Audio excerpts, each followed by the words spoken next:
Hello, friends, and welcome back to our channel. It is time for a story. Today's story is a classical story. It's Cinderella, and it's illustrated by Ron Diaz and Bill Lorenez.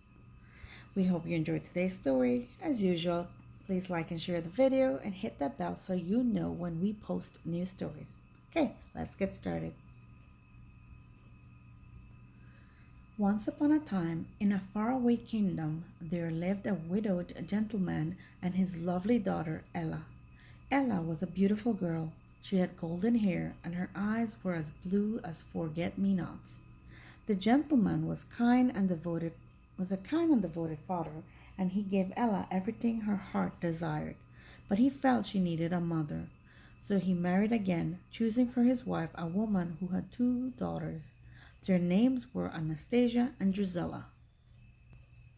The gentleman soon died. Then the stepmother's true nature was revealed. She was only interested in her mean, selfish daughters. The stepmother gave Ella a little room in the attic, old rags to wear, and all the housework to do. Soon everyone called her Cinderella because when she cleaned the fireplaces, she was covered with cinders. But Cinderella had many friends. The old horse and Bruno, the dog, loved her. The mice loved her too. She protected them from her stepmother's nasty cat Lucifer. Two of her favorite mice were Gus and Jacques. Cinderella was kind to everyone, even to Lucifer, but Lucifer took advantage of her kindness.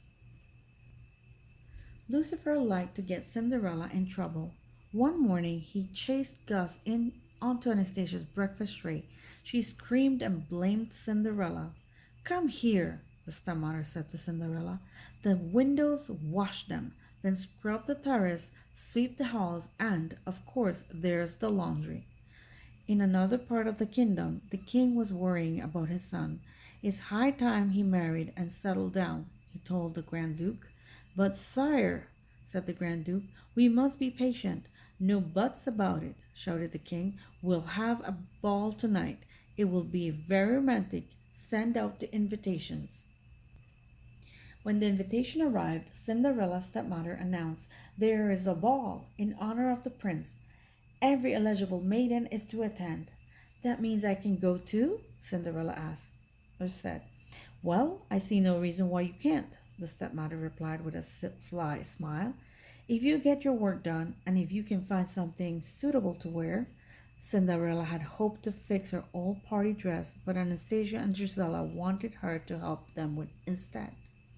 The stepmother kept her busy too. Cinderella worked hard all day long. When she finally returned to her little attic room, it was almost time to leave for the ball, and her dress wasn't ready. But the loyal mice had managed to find ribbons, sashes, ruffles, and bows. The mice had sewn them to her party dress, and it looked beautiful. The stepsisters shrieked when they saw Cinderella. "They're my ribbons! That's my sash!" They tore her dress to shreds. "Come along now, girls," said the stepmother, and they left Cinderella behind. Cinderella ran into the garden. She wept and wept. Suddenly a hush fell over the garden, and a cloud of lights began to twinkle and glow around Cinderella's head. "Come on now, dry those tears," said the gentle voice. Then a small woman appeared in the cloud. "You can't go to the ball looking like that. What in the world did I do with that magic wand?" "Magic wand?" gasped Cinderella.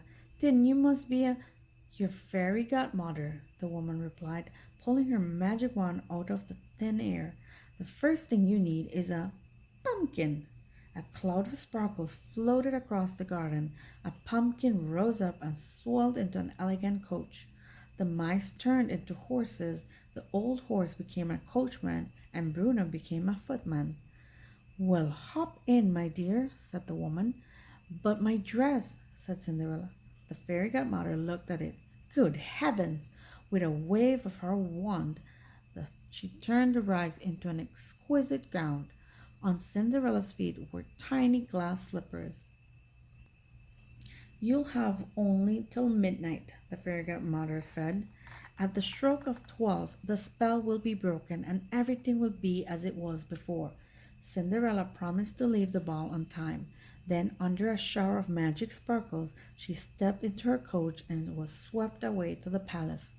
When Cinderella arrived at the palace, the prince was yawning with boredom. Then he caught sight of her. Ignoring everyone else, the prince walked over to Cinderella. He kissed her hand and asked her to dance.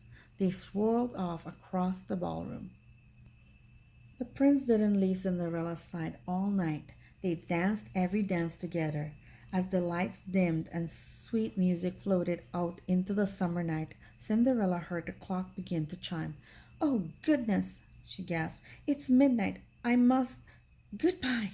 Wait, come back, called the prince. I don't even know your name. Cinderella hurried down the palace steps. In her haste, she lost one of the glass slippers, but she had no time to pick it up. She leaped into the waiting coach. As soon as the coach went through the gates, the magic spell was broken. Cinderella found herself standing by the side of the road, dressed in her old rags. On one foot, she still wore a glass slipper. Her coachman was an old horse again, and her footman was Bruno the dog. Her coach was a hollow pumpkin, and her horses were four of her mouse friends. They looked sadly at Cinderella. They all hurried home. They had to be back before the others returned from the ball.